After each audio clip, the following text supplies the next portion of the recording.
let's talk about the Olmecs if we can. Who were the Olmecs, David?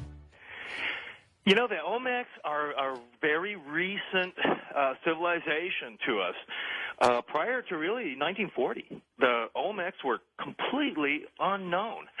Up to that time, the archaeologists believed that the oldest civilization that was in Central America was the Mayans. And the Mayans went back to, at that time, they were saying, well, the Mayans went back to, say, 500 BC, 800 BC, something like that. Well, what happened was, in the 1930s, art experts in the United States began realizing that there was this style of art coming out of Mexico that was totally unique, and it wasn't Mayan, and it wasn't Aztec or Zapotec or Mixtec. It was this very unusual and distinctive kind of art, statues, jade artifacts, things like that. And this is how they found the Olmecs. And the look of the Olmecs is very curious. The most famous things of the Olmecs are what we call the colossal heads, these gigantic basalt heads. They weigh 20 tons, and they look like Nigerian rugby players or something. They're wearing helmets. They look very, very African. They have the typical Negroid wide nose and thick lips. When you see these guys, they don't look like Mayans.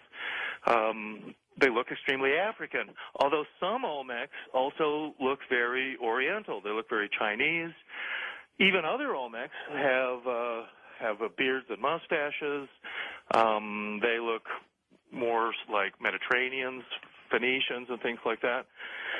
So in 1940, what happened was the archaeologists in Mexico had a special conference, and they called archaeologists from all over the world. And at that time, they gave them all this evidence for the Olmecs. They said, yeah, there's this other culture that's older than the Mayans. It's older than every culture that we can find in Central America. And in fact, this ancient culture that now we're going to call it the Olmecs, the rubber people, they're the ones who, in fact, created the calendar. They created the number system. They created the ball game.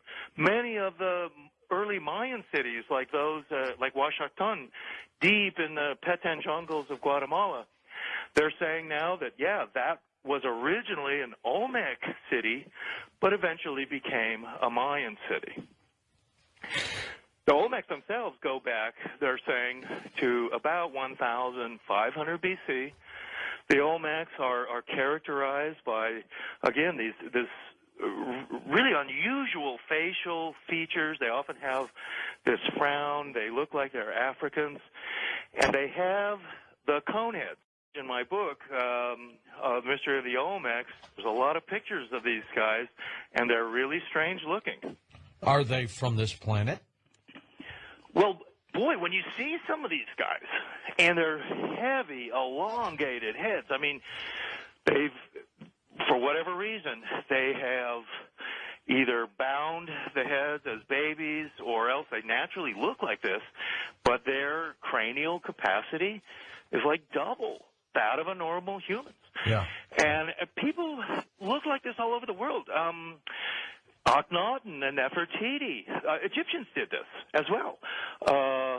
Tutankhamun himself was also what we'd call a cone head binding. Then the dolicephalus is the technical term for that, where you have an elongated cranium. I have a whole chapter in Mystery of the Olmecs about this, and the more you look into this whole thing of head binding, of shaping these long conehead craniums, the weirder that gets. Because I'm not sure that they made these. These look like they're genetic mutations, or they came from someplace else. When you see them, they look like aliens, and so that's been I think a natural assumption, because when you see some of these skulls and the figurines and things like that come out of Mexico, also South America, Yes, you're right. I mean, they look like they're extraterrestrials. I mean, they Look at the size of the eye sockets, David. They're huge. Well, that's right. And, I mean, these are not the kind of guys you're going to want to meet in a dark alley. I mean, they look like something out of, like, these alien movies or something like that. And, in fact, that Swiss artist, Geiger, who created that kind of look of these long-headed, sort of, sort of insectoid aliens in that movie. But that is what these guys look like. And when you show photos of just your typical Olmecs, they're some weird-looking guys. I mean, you can hardly believe it.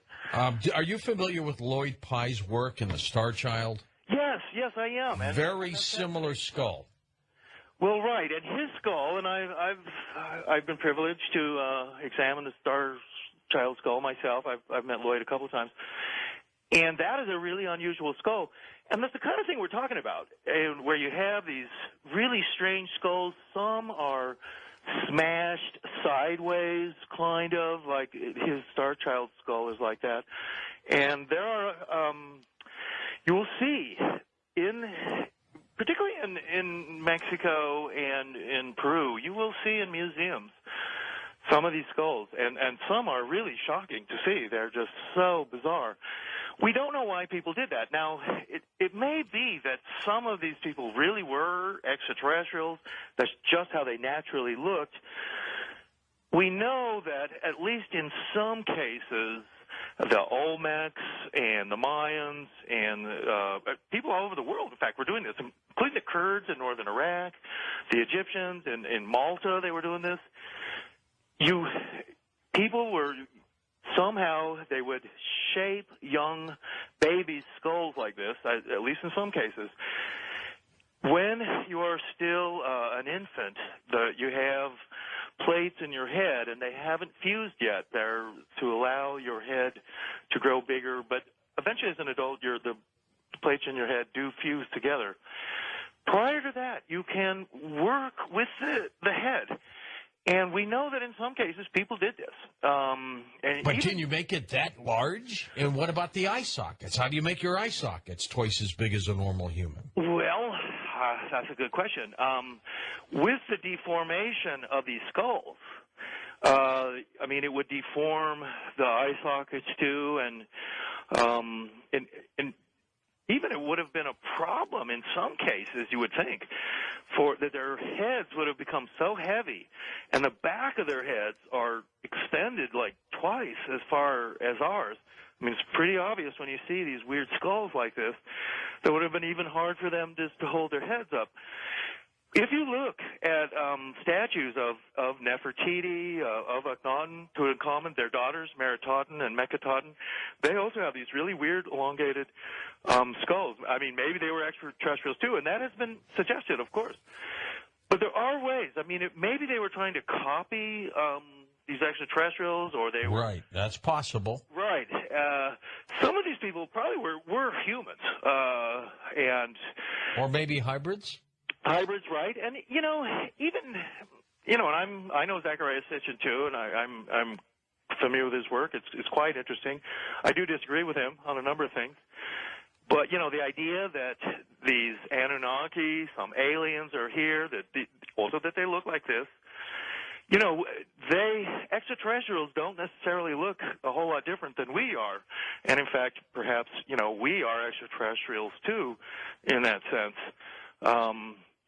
But with these elongated skulls, this was really a hallmark of the Olmecs. And also a special frown that they had.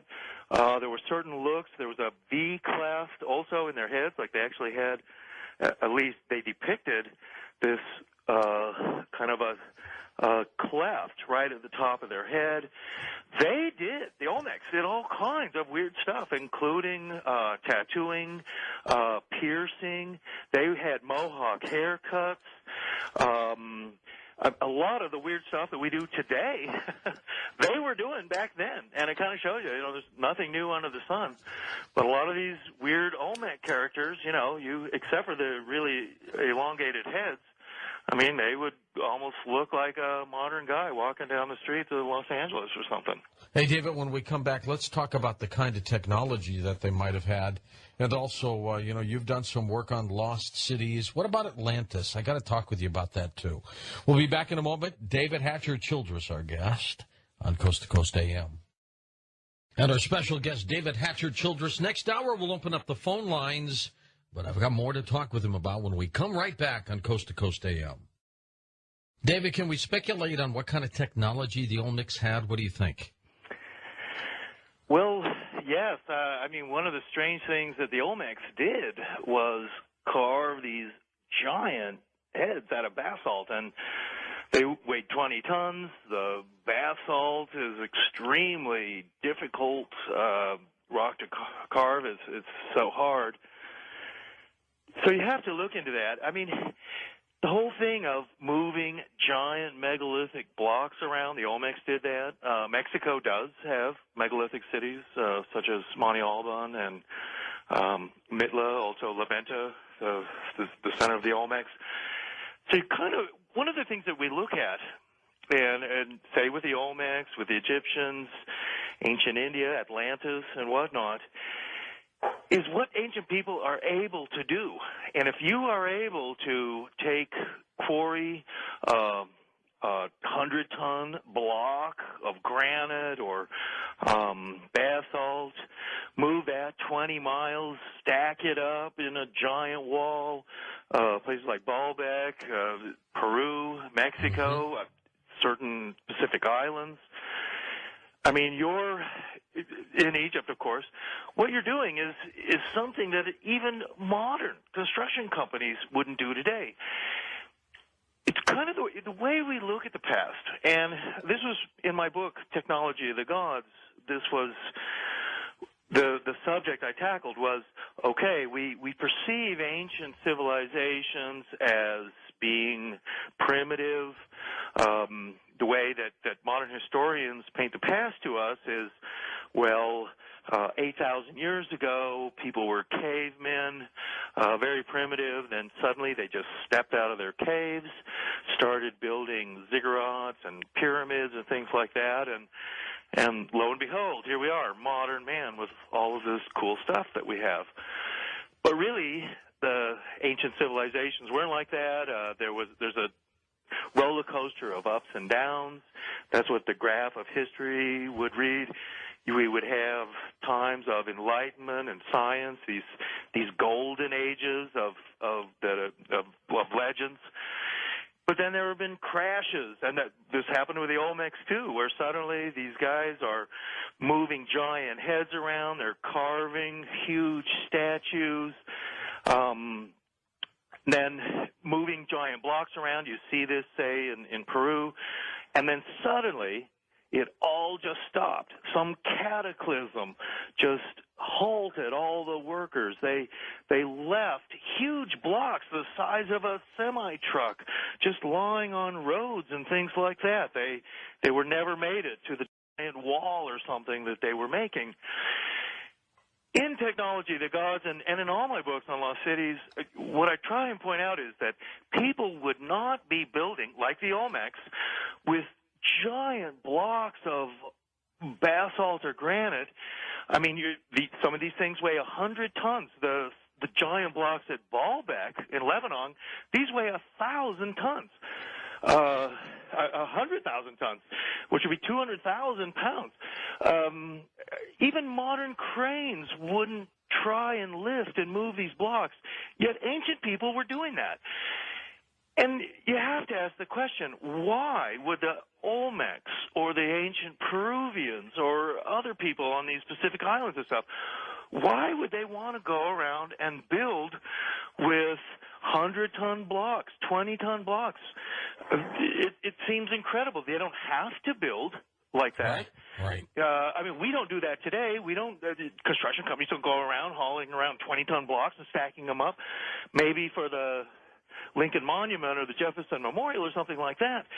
So you have to ask yourself. And this is what, say, Zachariah Sitchin would do, Eric von Däniken, myself, Graham Hancock. That is, why are they doing this? It's because they've apparently chosen to do something so incredibly hard. Look very Oriental. They look very Chinese.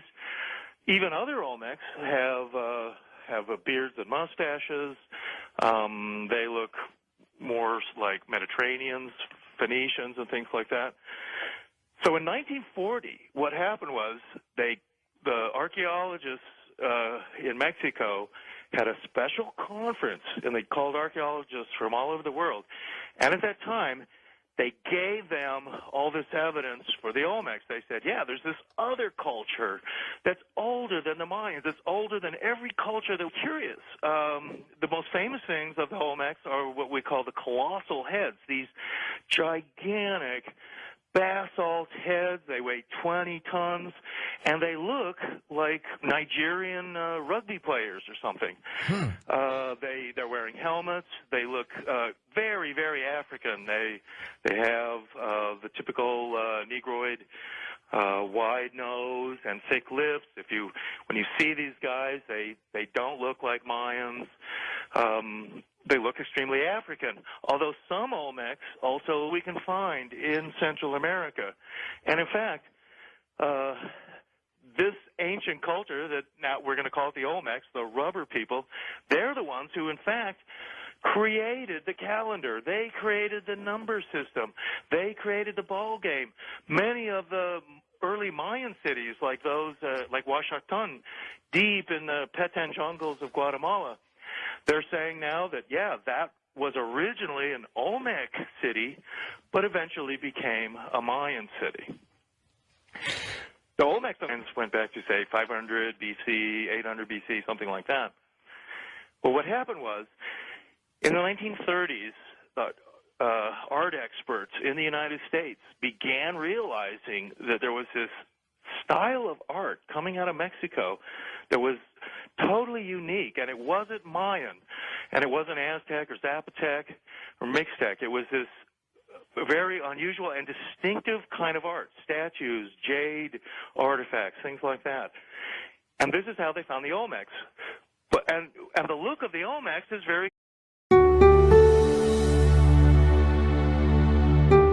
All right, let's talk about the Olmecs if we can. Who were the Olmecs, David? You know, the Olmecs are a very recent civilization to us. Prior to really 1940, the Olmecs were completely unknown. Up to that time, the archaeologists believed that the oldest civilization that was in Central America was the Mayans. And the Mayans went back to, at that time, they were saying, well, the Mayans